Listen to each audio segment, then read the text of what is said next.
자, 42번 문제 보도록 하겠습니다. 자, 삼상 변압계의 병렬운전 조건으로 틀린 것은 이라고 했고, 그럼 우리가 병렬운전 조건을 간단하게 한번 써보죠. 첫 번째는 변압기 사이에 극성이 같아야 되고요. 두 번째, 권수비가 같아야 돼요. 그로 인해서 1차, 2차, 전격 전압이 같아야 되고요.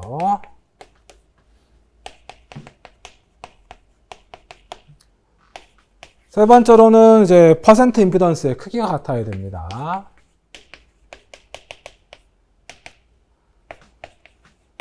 네 번째는 퍼센트 저항 강화, 퍼센트 리액턴스 강화의 비가 같아야 되고,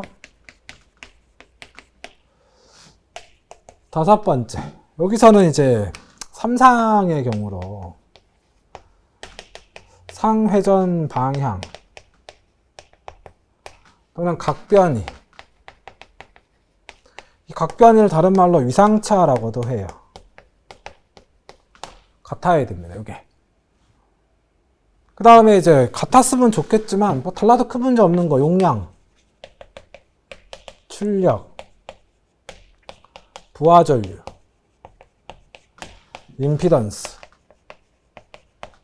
그냥 같으면 좋겠지만 달라도 큰 문제가 없어요. 그렇죠? 임의적인 내용.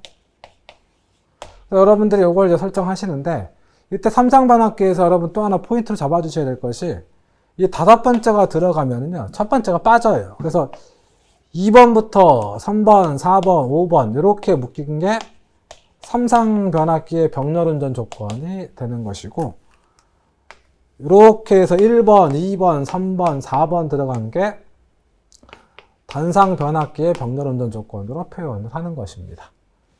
그러면 삼상변압기의 병렬운전 조건도 틀린 것은 이라고 했으니까 각 변압기의 백분율 임피던스 강화가 같을 것, 맞는 얘기죠. 각 변압기 권수비 같고 1차, 2차 전격 전압이 같을 것, 맞는 얘기고요. 각 변압기 상회전 방향 및 1차, 2차 상관 전압의 유상변이, 즉 유상차가 같을 것, 같은 얘기예요. 정답은 1번. 각 군의 임피던스가 용량에 비례할 것이라고 되어 있는데, 우리가 지금 여기서 언급되고 있는 퍼센트 임피던스 공식을 한번 여기다 써보게 되면, 퍼센트 임피던스는 10의 전압의 제곱에 용량의 임피던스의 크기, 이렇게 표현이 된다면, 퍼센트 임피던스와 용량은 비례하지만, 이걸 다시 쓰면 임피던스의 크기는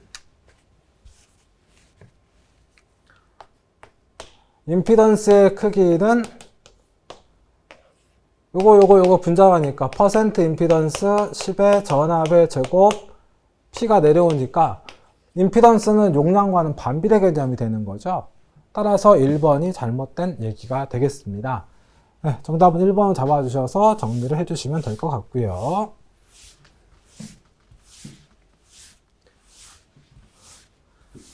이 병렬운전도 1장 직류발전기 병렬운전 조건, 2장 동기발전기 병렬운전 조건, 3장 변압기 병렬운전 조건, 셋 중에 하나는 무조건 나오니까, 네, 어디서 나오는지를 아는데 그 부분을 안 외우고 시험장 가서 틀리게 되면 이건 진짜 좀 문제가 있는 거 아니겠습니까? 그죠? 꼭 좀 외워서 시험장에 꼭 잘 가지고 가시기 바랍니다. 외운 내용. 자, 그 다음 문제로 가도록 하죠. 43번 문제. 210에서 105V로 강압시키는 변압기를 그림과 같이 결선하고 고압 측에 200V의 전압을 가하게 되면 전압계의 지시는 몇 볼트냐? 가극성이다 라고 설정이 되어 있어요. 가극성은 이제 더한다 라는 거죠. 더한다. 그러면 지금 문제에서 표현된 게 2대1 변압기로 지금 설정이 되어 있습니다.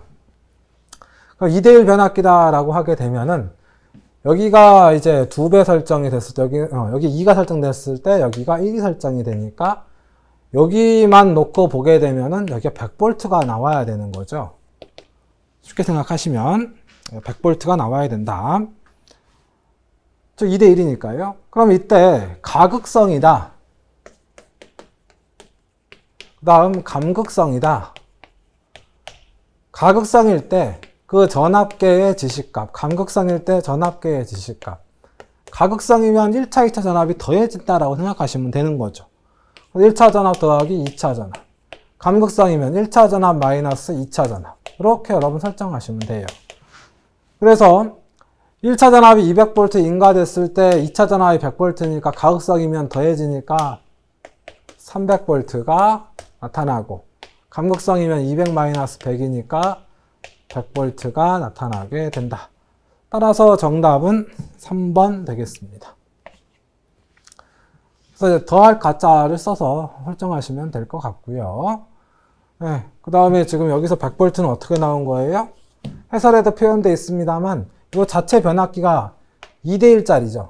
2대1이니까 1차 측에 200V를 가했을 때, 일단 전압계 이쪽은 무시한 상태에서 200V 가하면 여기에 코일에 100V가 나타나게 되는데, 그때 이제 1, 2차 극성이 가극성이 되게 되면 이렇게, 감극성이 되면 이렇게 나타나는 형태가 되겠네요. 그러니까 이제 변압기의 극성 파악할 때, 극성 시험할 때 사용하는 패턴이 되겠습니다. 그러니까 변압기를 다 만들어 놓고 코일을 감아 놓고 일반적으로 감극성을 쓰니까 감극성이겠지 하고 썼는데 부하를 넣었는데, 만약 가극성으로 결선이 되어 있었으면 부하 터져버리겠죠. 전압이 높아지니까. 그래서 변압기 제작 후에 극성 시험을 한다라고 하면은 요걸 한다라고 생각하시면 되는 거예요. 다음 44번 문제 가도록 하죠. 이번 시험, 이번 회차 같은 경우는 전기자 권선법 얘기가 다 나왔네요. 그죠? 직류기의 권선을 단중 파악권으로 감으면 어떻게 되느냐라고 되어 있습니다. 중권 파악권 특성을 알아주셔야 되는 거예요.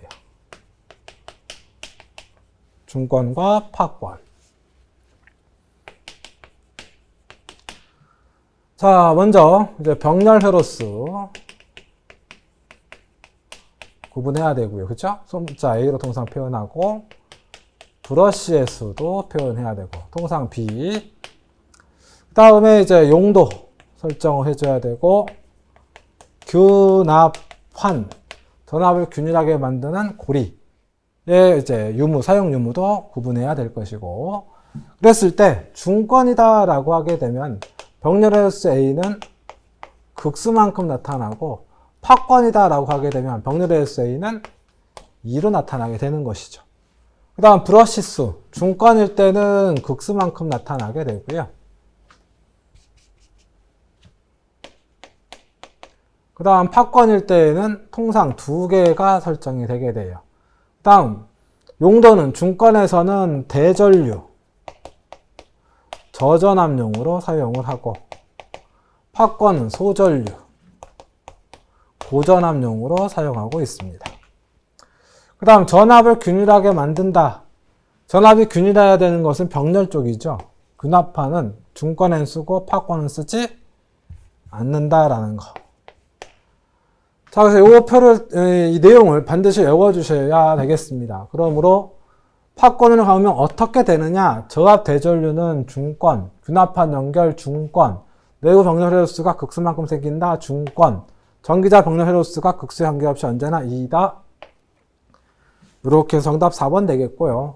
여기서 내부 병렬 회로수와 전기자 병렬 회로수 다른 거냐라고 이제 물어보시는데 같은 거예요. 병렬 회로수가 포인트가 되겠습니다. 자, 그래서 44번 문제 이 정도 보시면 되겠고요.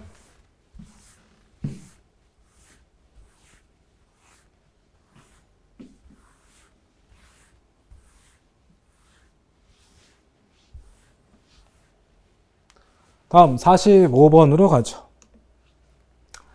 자, 이상 교류 서브모터를 구동하는 데 필요한 이상 전압을 얻는 방법으로 널리 쓰이는 방법은? 이라고 이제 물어봤어요. 이건 지금은 특수기기 부분이죠. 이 특수기기 부분은 이렇게 문제가 또 내용 자체가 너무 좀 복잡합니다. 새로운 얘기를 또 배워야 되기 때문에. 그래서 이제 특수기기 쪽은 여러분들이 답만 좀 체크하시는 형태, 아니면 삭제해 버리시는 형태로 공부하시는 게 좀 더 효율적이지 않을까 싶습니다. 그래서 45번은 증폭기 내에서 위상을 조정하는 방법으로 이제 사용한다. 그렇게 설정해 주시고 답만 좀 체크해 주시면 좋을 것 같아요. 자, 다음 문제로 가도록 하죠. 자, 46번 문제가 되겠습니다. 사극 중권 총 도체수 500. 극수가 P고 중권은 A는 P, 도체수는 Z, 극당 자속 파이, 직립발전기 100V의 기전력은 대문자 2. 뭘 찾으라고 했어요? 회전수 찾으라고 한 거죠. 기호를 쭉 쓰다 보니까 직립발전기의 기전력 식이 사용되겠구나. 기전력 값 2라고 하는 건 극수, 도체수, 자속값의 60분의 분당 회전수.